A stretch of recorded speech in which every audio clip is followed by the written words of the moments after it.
اس کے ساتھ ساتھ ان کے سوال کا دوسرا حصہ تھا کہ جنوں کی حقیقت اور ہماری عملی زندگی میں ان کا کیا کردار ہے؟ جنوں کے بارے میں اس دور میں کچھ شوشے لوگوں نے چھوڑے ہیں کہ جن کوئی الگ مخلوق نہیں ہے. انسانوں میں سے جو لوگ جنگلوں میں رہتے تھے یا غیر مذہب سے ان کو جن کہا گیا، مگر یہ سب باتیں قرآن مجید کے ساتھ استہزاء ٹھٹھا ہے. قرآن مجید نے جس طرح جنوں کا ذکر کیا اس سے صاف ظاہر ہوتا کہ جس طرح انسان ایک مخلوق ہے بنی آدم، اسی طرح فرشتے ہیں الگ ایک نوع، جنات بھی الگ نوع ہیں جو آدم علیہ السلام سے بھی پہلے سے چلے آ رہے ہیں. اور اللہ تعالیٰ کہتے ہیں کہ اس طرح انسان کی تخلیق مٹی سے ہوئی ہے، ان کی آگ سے ہوئی ہے. اور جو حالات ان کے بیان ہوئے کہ وہ آسمان کے قریب جا کر بیٹھتے تھے خبریں سنیں، اس سے صاف پتہ چلتا ہے کہ وہ کوئی غیر مرئی عجیب قسم کی مخلوق ہے.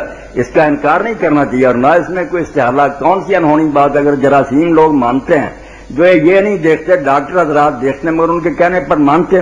تو جب انبیاء علیہ السلام یہ کہتے ہیں کہ ایک مخلوق ہے جس کے یہ اوصاف ہیں تو انہیں کیا دشواری ہے؟ اس کے معنی میں صرف ایمان میں کمی ہے. تو ہمیں یقین رکھنا چاہیے کہ واقعی جنات ایک الگ مخلوق ہے، وہ ہم سے جدا ہیں، آگ سے پیدا ہوئے ہیں. حساب ان کا بھی ہے ہماری طرح، جنت دوزخ ان کے لیے بھی ہماری طرح ہی وہ بھی شریعت کے پابند ہیں. ہماری عملی زندگی میں ان کا جو دخل ہے کہ وہ انسان کو چمٹ جاتے ہیں. بعض لوگوں نے اس کا بھی انکار کیا.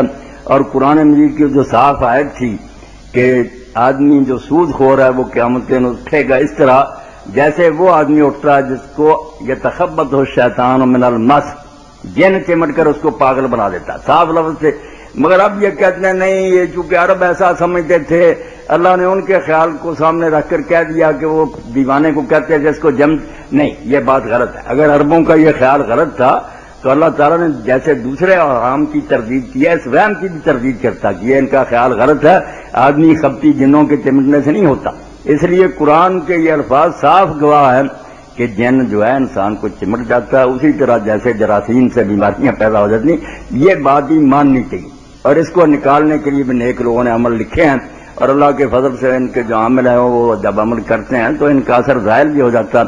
خود ابن تیمیہ رحمۃ اللہ علیہ جو ہے وہ تو ایسا ہی کہتے تھے کہ جا کر صرف اس سے کہہ دو کہ ابن تیمیہ کہتا چلا جا.